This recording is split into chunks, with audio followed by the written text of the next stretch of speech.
m'appelle Nicolas Bergeau, je suis géophysicien à l'Observatoire royal de Belgique. Géophysicien, ça veut dire que j'étudie la Terre avec des méthodes physiques. Et je suis à l'Observatoire depuis 2007 et j'enseigne aussi à l'Université catholique de Louvain depuis 2010.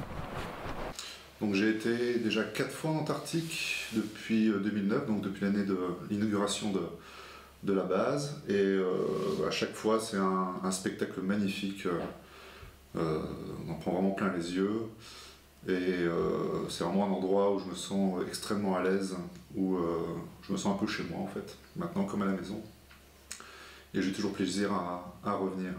Donc ici à l'Observatoire, on est plutôt spécialisé dans tout ce qui est traitement de données GPS pour avoir une très haute précision sur notre positionnement. Et puis quand on peut estimer une position sur plusieurs années, on va pouvoir avoir une vitesse.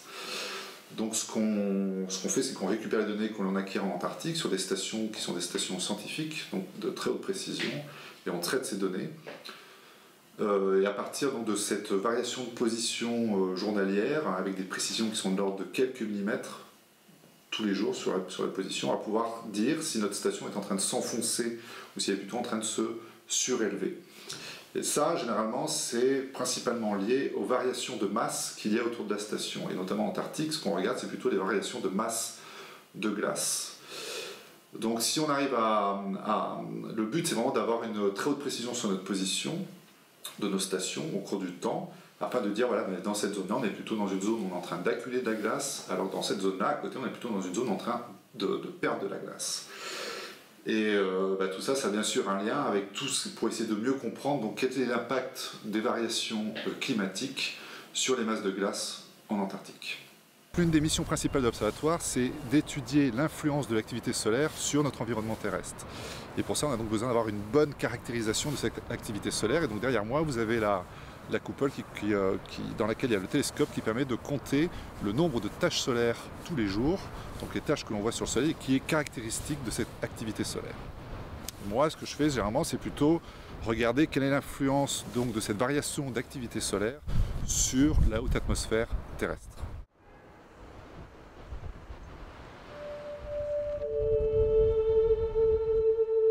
L'une des principales conséquences visibles de cette météorologie spatiale, ce sont les aurores polaires, donc les aurores australes dans l'hémisphère sud ou les aurores boréales dans l'hémisphère nord. Et toutes ces aurores sont dues à une forte activité solaire, où le Soleil va pouvoir envoyer dans le milieu interplanétaire de la masse, ce qu'on appelle donc des éruptions solaires, qui vont créer donc des éjections de masse coronale. Et donc cette matière qui est envoyée depuis le Soleil va voyager dans le milieu interplanétaire. Ça va pouvoir prendre un jour, voire 2 jours, voire 3 jours, suivant la vitesse à laquelle ils ont été libérés. Et donc cette masse va venir complètement perturber notre champ magnétique terrestre. Et cette énergie apportée aux hautes latitudes, dans la haute atmosphère, va créer donc ces phénomènes d'aurore polaire.